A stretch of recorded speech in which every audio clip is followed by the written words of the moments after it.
Israel ಮತ್ತು Iran ಮಧ್ಯೆ ನಡೆಯುತ್ತಿರುವಂತಹ ಯುದ್ಧದ ಕರಿಛಾಯೆ ಕರುನಾಡಿನ ಮೇಲೆ ಬಿದ್ದಿದೆ. ಗ್ಯಾಸ್ ಸಪ್ಲೈ ಇಲ್ಲದೆ ಜನ ಪರದಾಡೋದಕ್ಕೆ ಶುರು ಮಾಡಿದ್ದಾರೆ. ಹೋಟೆಲ್ಗಳು ಬಂದ್ ಆಗಿದ್ದು ದೇವಸ್ಥಾನಕ್ಕೂ ಯುದ್ಧದ ಎಫೆಕ್ಟ್ ತರ್ತಾ ಇದೆ.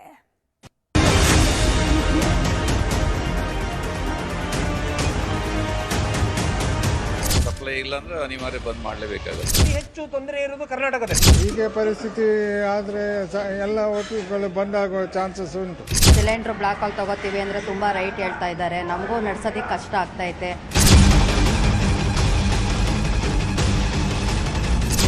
ಗಲ್ಫ್ ರಾಷ್ಟ್ರಗಳ ಯುದ್ಧದ ಕಾರ್ಮೋಡ ದೇಶಾದ್ಯಂತ ಹಾಗೆ ರಾಜ್ಯಾದ್ಯಂತ ಆವರಿಸಿದೆ.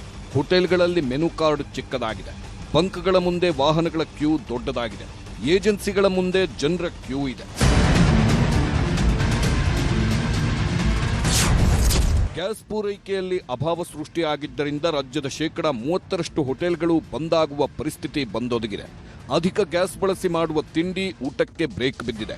ಪೂರಿ, ವಡೆ, ಬಜ್ಜಿ, ಬೋಂಡಾ ತಿಂಡಿಗಳು ಹೋಟೆಲ್ಗಳಲ್ಲಿ ಬೇಯ್ತಿಲ್ಲ. ಹಾಗೆ ಚೈನೀಸ್ ಫುಡ್, ಉತ್ತರ ಭಾರತದ ಊಟಕ್ಕೂ ಬ್ರೇಕ್ ಬಿದ್ದಿದೆ.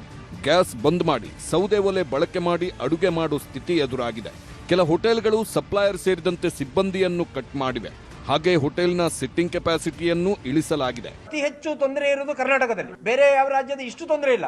ಯಾಕಂದ್ರೆ ತಮಿಳುನಾಡು ಒಳಗೆ 2 ಸಿಲಿಂಡರ್ 3 ಸಿಲಿಂಡರ್ ಕೊಡ್ತಾ ಇದ್ದಾರೆ. ಆದ್ರೆ ಕರ್ನಾಟಕದಲ್ಲೇ ಇದ್ದಕ್ಕಿದ್ದಾಗೆ ಕ್ಲೋಸ್ ಮಾಡಿದ್ದು ಕರ್ನಾಟಕದಲ್ಲಿ. ಇದು ಯಾಕಾಯ್ತು ಅಂತ ಗೊತ್ತಾಗ್ತಾ ಇಲ್ಲ. ಸಾಧಾರಣ 1 ತಾರೀಕು ಮಾರ್ಚ್ನಿಂದ ಈ ಪ್ರಾಬ್ಲಮ್ ಕ್ರಿಯೇಟ್ ಆಗಿದೆ. ಕಮರ್ಷಿಯಲ್ ಸಿಲಿಂಡರ್ ಪ್ರೊಡಕ್ಷನ್ನೇ ಮಾಡಬಾರದೆಂದು ಕೇಂದ್ರ ಸರ್ಕಾರ ಆಯಿಲ್ ಕಂಪನಿಗಳಿಗೆ ಸೂಚನೆ ಕೊಟ್ಟಿದೆ. ಇದರಿಂದ ನಮಗೆ ಸಪ್ಲೈ ಇಲ್ಲ. ಹೀಗೆ ಪರಿಸ್ಥಿತಿ ಆದರೆ ಎಲ್ಲ ಹೋಟೆಲ್ಗಳು ಬಂದಾಗೋ ಚಾನ್ಸಸ್ ಉಂಟು.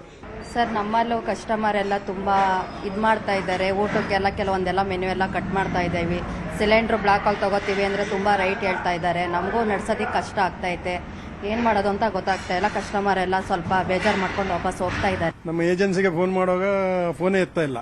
ಮುಂಚೆ ಮಾಮೂಲು ಹಾಕ್ತಿತ್ತವರು ಫೋನೇ ಎತ್ತಾ ಇಲ್ಲ. ಬೇರೆ ಒಂದು 5 ಕೆಜಿದು 2 ಸಿಲಿಂಡರ್ ಸಿಕ್ತು. ಅದು 5 ಕೆಜಿಗೆ 750 ಕೊಟ್ಟು ತಗೊಂಡು ಬಂದೆ. ಇವತ್ತು ಸಾಯಂಕಾಲ ತನಕ ಮ್ಯಾನೇಜ್ ಆಗ್ತದೆ.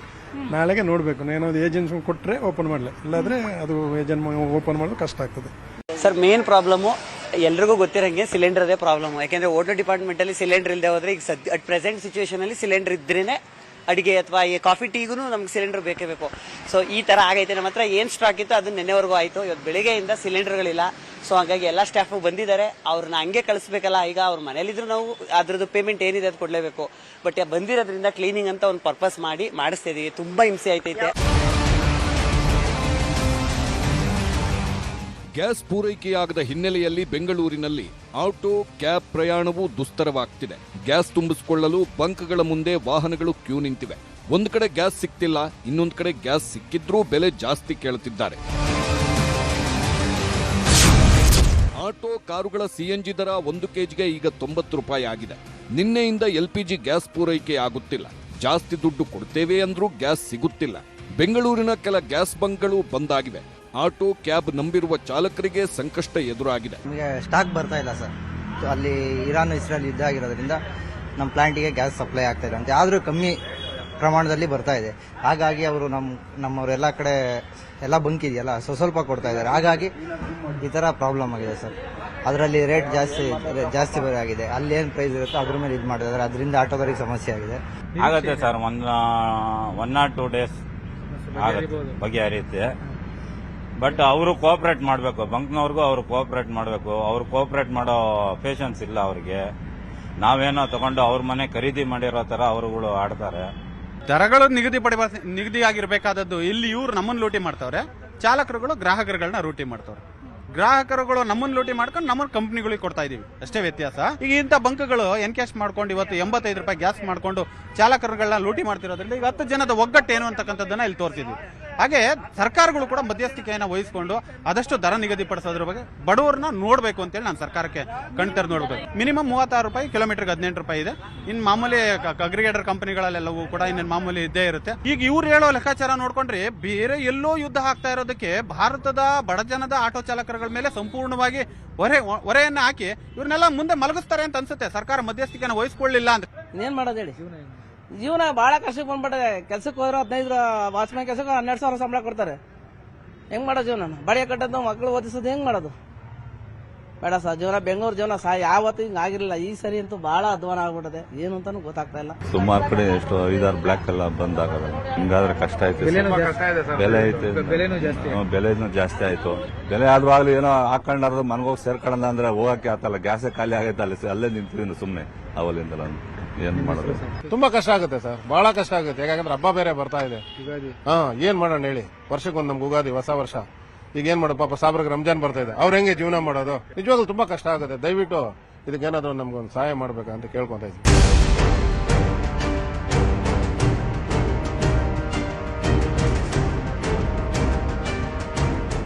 ಗ್ಯಾಸ್ ಸಮಸ್ಯೆ ಇದೀಗ ದೇವರಿಗೂ ತಟ್ಟಿದೆ.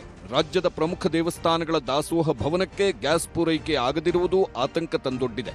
ಬಹುತೇಕ ದೇವಸ್ಥಾನಗಳಲ್ಲಿ ಸದ್ಯಕ್ಕೆ ದಾಸೋಹ ನಿಲ್ಲೋದಿಲ್ಲ. ಕೆಲ ಹೋಟೆಲ್ಗಳು ಸೌದೆ ಒಲೆ, ಸ್ಟೀಮ್ನಂತ ಪರ್ಯಾಯ ವ್ಯವಸ್ಥೆ ಮಾಡಿಕೊಂಡಿವೆ. ಬೆಂಗಳೂರಿನ ಬನಶಂಕರಿ ದೇಗುಲದಲ್ಲಿ ಪ್ರಸಾದಕ್ಕೆ ಸದ್ಯಕ್ಕೆ ಸಮಸ್ಯೆ ಇಲ್ಲ. ಗ್ಯಾಸ್ ಬರದಿದ್ದರೂ ಪರ್ಯಾಯ ವ್ಯವಸ್ಥೆಗೆ ಆಡಳಿತ ಮಂಡಳಿ ಮುಂದಾಗಿದೆ. ಬೆಂಗಳೂರಿನ ಇಸ್ಕಾನ್ ದೇವಾಲಯದಲ್ಲಿ ಸಮಸ್ಯೆ ಆಗಿಲ್ಲ, ಪ್ರಸಾದ ವಿತರಣೆ ಆಗುತ್ತಲೇ ಇದೆ. ಚಾಮರಾಜನಗರ ಜಿಲ್ಲೆ ಮಲೆಮಹದೇಶ್ವರ ಬೆಟ್ಟದಲ್ಲಿ 10 ದಿನಗಳಿಗೆ ಆಗುವಷ್ಟು ಗ್ಯಾಸ್ ಇದೆ. ಕುಕ್ಕೆ ದೇವಸ್ಥಾನದ ಅನ್ನದಾನಕ್ಕೆ 3 ದಿನ ಸಮಸ್ಯೆ ಆಗಲ್ಲ. ಮೈಸೂರು ಚಾಮುಂಡಿ ಬೆಟ್ಟದಲ್ಲಿ ಅನ್ನಪ್ರಸಾದಕ್ಕೆ 2 ವಾರ ಸಮಸ್ಯೆ ಇಲ್ಲವೇ ಇಲ್ಲ. ತುಮಕೂರಿನ ಸಿದ್ಧಗಂಗಾ ಮಠದಲ್ಲೂ ಸದ್ಯಕ್ಕಿಲ್ಲ ಸಮಸ್ಯೆ. ಪ್ರಸಾದ ದಾಸೋಹ ಇದ್ದೇ ಇರುತ್ತೆ. ನಮಗೆ ಈಗ 4 ಸಿಲಿಂಡರ್ ಇದೆ. 4 ಸಿಲಿಂಡರ್ ಮುಗಿಯೋವರೆಗೂ ನಾವು ವ್ಯವಸ್ಥೆ ಮಾಡ್ತೀವಿ, ಪ್ರಸಾದಕ್ಕೆ ಯಾವುದೇ ತೊಂದರೆ ಇಲ್ದಂಗೆ. ಅದು ಮುಗಿದ ಮೇಲೆ ಬದಲಿ ವ್ಯವಸ್ಥೆ ಆಡಳಿತ ಮಂಡಳಿ ಜೊತೆ ಮಾತಾಡಿ ನಾವು ಯಾವ ಥರ ಮುಂದಿನ ಕ್ರಮ ಕೈಗೊಳ್ಬೇಕು ಅನ್ನೋ ಮಾತಾಡಿ ಪ್ರಸಾದ ಅಂತೂ ನಿಲ್ಲಿಸಲ್ಲ. ಇದನ್ನೇ ಎಷ್ಟೋ ಜನ ಭಕ್ತಾದಿಗಳು ನಂಬ್ಕೊಂಡು ಪ್ರಸಾದಕ್ಕೆ ಅಂತ ಬರ್ತಾರೆ. ಅವರಿಗೆ ತೊಂದರೆ ಆಗಬಾರ್ದು ಅಂತ ಕಡಿಮೆ ಪ್ರಮಾಣದಲ್ಲಾದರೂ ಕೊಟ್ಟು ನಾವು ವ್ಯವಸ್ಥೆ ಮಾಡ್ತೀವಿ. ಪ್ರಾಧಿಕಾರದಲ್ಲಿ ನಮಗೆ ಪ್ರಸಾದ ಮಾಡಲಿಕ್ಕೆ ಭಕ್ತಾದಿಗಳಿಗೆ ಯಾವುದೇ ರೀತಿಯ ಒಂದು ಅನಿಲದ ಗ್ಯಾಸ್ ಸಿಲಿಂಡರ್ಗಳ ತೊಂದರೆ ಇಲ್ಲ. ಈಗಾಗಲೇ ನಮಗೆ ಸುಮಾರು 150 ಅನಿಲ ಸಿಲಿಂಡರ್ಗಳು ನಾವು ಸ್ಟಾಕ್ ಇಟ್ಕೊಂಡಿದ್ದೀವಿ. ಇನ್ನ ತನಕ ಏನ್ ನೋಡಿಲ್ಲ, ಇನ್ನ ಏನಾಗತ್ತೆ ಗೊತ್ತಾಗತ್ತೆ. ಆಮೇಲೆ ಇನ್ನ ಏನಾಗಿಲ್ಲ. ನೀವು ಗ್ಯಾಸ್ ಅಲ್ಲಿ ಅಡಿಗೆ ಮಾಡ್ತೀರಾ? ಹಾ, ಗ್ಯಾಸ್ ನಲ್ಲಿ ಮಾಡ್ತೀವಿ. ಎಲ್ಲಿ? ಇಲ್ಲಿ ಕೆಳಗಡೆ ನಮ್ ಕಿಚನ್ ಇದೆಲ್ಲ, ಅಲ್ಲಿ. ಏನ್ ತೊಂದರೆ ಇನ್ನ ಏನ್ ಬಂದಿಲ್ಲ. ಈ ಮಧ್ಯೆ ಸಿಲಿಂಡರ್ಗಳ ನಿರ್ವಹಣೆಗೆ ಮುಜರಾಯಿ ಇಲಾಖೆ ಆಯುಕ್ತರನ್ನ ನೇಮಿಸಿದೆ. ದೇವಸ್ಥಾನಗಳಲ್ಲಿ ಸಿಲಿಂಡರ್ಗಳ ಕೊರತೆ ಎದುರಾದರೆ ಆಯುಕ್ತರನ್ನ ಸಂಪರ್ಕಿಸಲು ಸೂಚಿಸಿದೆ. ಭಕ್ತರಿಗೆ ತೊಂದರೆ ಆಗದಂತೆ ನೋಡಿಕೊಳ್ಳಲು ಮುಜರಾಯಿ ಸಚಿವ ರಾಮಲಿಂಗಾರೆಡ್ಡಿ ಸೂಚನೆ ನೀಡಿದ್ದಾರೆ. ನಮ್ಮ ಕಮಿಷನರ್ಗೆ ಮಾತಾಡಿ ಸ್ವಲ್ಪ ಸಂಬಂಧಪಟ್ಟವ್ರ ಹತ್ರ ಮಾತಾಡಿ ಏನೋ ತೊಂದರೆ ಆಗದ ರೀತಿ ಅಂತ ನೋಡ್ಕೊಳ್ಳಿ ಅಂತ ಹೇಳಿದ್ದೀನಿ. ಹಿಂದೆ ಎಲ್ಲ ಕಟ್ಟಿಗೆ ಉಪಯೋಗಿಸ್ತಾ ಇದ್ರು, ಈಗೆಲ್ಲ ಕಟ್ಟಿಗೆ ಎಲ್ಲ ಹೋಯ್ತು, ಭಾಳ ದಿನ ಆಯ್ತಲ್ಲ. ಸ್ವಲ್ಪ ಯಾಕೆಂದರೆ ಅಲ್ಲಿ ಹೋಗಂಥ ಭಕ್ತಾದಿಗಳಿಗೆ ದೇವರ ದರ್ಶನ ಮಾಡಿ ಪ್ರಸಾದ ತಗೊಂಡ್ರೆ ಮಾತ್ರ ಸಮಾಧಾನ ಆಗೋದು. ಅದ್ರ ಬಗ್ಗೆ ಸ್ವಲ್ಪ ಎಚ್ಚರ ವಹಿಸಿ ಅಂತ ಹೇಳಿದ್ದೀನಿ. ಇನ್ನು ಮದುವೆ ಸಂಭ್ರಮಕ್ಕೂ ಗ್ಯಾಸ್ ಸಮಸ್ಯೆ ತಟ್ಟಿದೆ. ಮದುವೆಗಳಿಗೆ ಬೇಕಾದ ರೇಷನ್ ಇದ್ರೂ ಸಿಲಿಂಡರ್ ಸಿಗ್ತಿಲ್ಲ. ವಾಣಿಜ್ಯ ಬಳಕೆ ಸಿಲಿಂಡರ್ಗೆ 4,000 ಹಣ ಕೊಟ್ಟರೂ ಸಿಗ್ತಿಲ್ಲ. ಬ್ರದರ್ ಮದುವೆ ಇಟ್ಕೊಂಡಿದ್ದೀವಿ. ಆಲ್ಮೋಸ್ಟ್ ಎಲ್ಲ ಲಕ್ಷಾಂತರ ರೂಪಾಯಿ ಖರ್ಚು ಮಾಡಿ ರೇಷನ್ನು ಎಲ್ಲ ಚೌಟ್ರಿ ಬುಕ್ ಮಾಡಿ ಎಲ್ಲ ರೆಡಿ ಮಾಡಿ ಇಟ್ಕೊಂಡಿದ್ದೀವಿ. ಈ ಒಂದು 15 ದಿನದ 20 ದಿನದ ಮುಂಚೆನೇ ನಾವು ಸಿಲಿಂಡರ್ ಕಮರ್ಷಿಯಲ್ಲು ಒಂದು 8 ಸಿಲಿಂಡರ್ ಬುಕ್ ಮಾಡಿದ್ವಿ. ಅವರು ಡೆಲಿವರಿ ಮಾಡ್ತೀವಿ ಅಂತ ಹೇಳಿದರು. ಆದರೆ ಇವತ್ತಿನ ದಿನ ನೋಡ್ರಿ, ಇವಾಗ ಈ ಒಂದು ವಾರದ ಕೆಳಗೆ 1900-2000 ಸಿಕ್ಕ ಕಮರ್ಷಿಯಲ್ ಸಿಲಿಂಡರ್ ಸಿಗ್ತಾಯಿತ್ತು. ಇವತ್ತಿನ ದಿನ 4,500 ಕೊಡ್ತೀವಿ ಅಂದ್ರೆ ಒಂದು ಸಿಲಿಂಡರ್ ಸಿಗ್ತಾಯಿಲ್ಲ. ಈ ಮಧ್ಯೆ ಹಾಸ್ಟೆಲ್ ವಿದ್ಯಾರ್ಥಿಗಳಿಗೂ ಸಂಕಷ್ಟ ಎದುರಾಗಿದೆ. ಸಿಲಿಂಡರ್ ಕೊರತೆಯಿಂದಾಗಿ ವಾರ್ಡನ್ಗಳು, ವಿದ್ಯಾರ್ಥಿಗಳು ಪರದಾಡುವಂತಾಗಿದೆ. ಬ್ಲಾಕಲ್ಲೆಲ್ಲ ಮಾರೋದು 5,000, 6,000 ಒಂದೊಂದು ಸಿಲಿಂಡ್ರು ಈ ಥರ ಆಗಿದೆ. ಈಗ ಟೈಮಿಗೆ ಸರಿಗೆ ನಾವು ವಿದ್ಯೆನೂ ಕೊಡೋಕ್ಕಾಗ್ತಿಲ್ಲ, ಮಕ್ಕಳಿಗೆ ಊಟನೂ ಕೊಡೋಕ್ಕಾಗ್ತಿಲ್ಲ. ಬೆಂಗಳೂರಿನಲ್ಲಿ ಪಿಜಿಗಳಿಗೂ ಗೈಡ್ಲೈನ್ಸ್ ಹೊರಡಿಸಲಾಗಿದೆ. ಬೆಂಗಳೂರಿನ ಪಿಜಿಗಳಲ್ಲಿ 2 ಹೊತ್ತು ಮಾತ್ರ ಊಟ ಸಿಗಲಿದೆ. ಸೋಮವಾರದಿಂದ ಶುಕ್ರವಾರದವರೆಗೆ 2 ಹೊತ್ತು ಊಟ, ಶನಿವಾರ ಮತ್ತು ಭಾನುವಾರ 3 ಹೊತ್ತು ಊಟ ಸಿಗಲಿದೆ.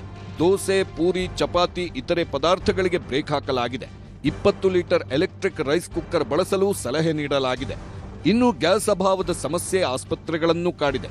ಬೆಂಗಳೂರಿನ ವಿಕ್ಟೋರಿಯಾ ಆಸ್ಪತ್ರೆಯ ಕ್ಯಾಂಟೀನ್ಗೆ ಗ್ಯಾಸ್ ಪೂರೈಕೆಯಲ್ಲಿ ವ್ಯತ್ಯಯವಾಗಿದೆ. ಇದರ ನೇರ ಪರಿಣಾಮ ರೋಗಿಗಳ ಮೇಲೆ ಬಿದ್ದಿದೆ. ಪೂರಿ, ದೋಸೆ ಕಟ್ ಮಾಡಲಾಗಿದೆ. Bureau report, news 18.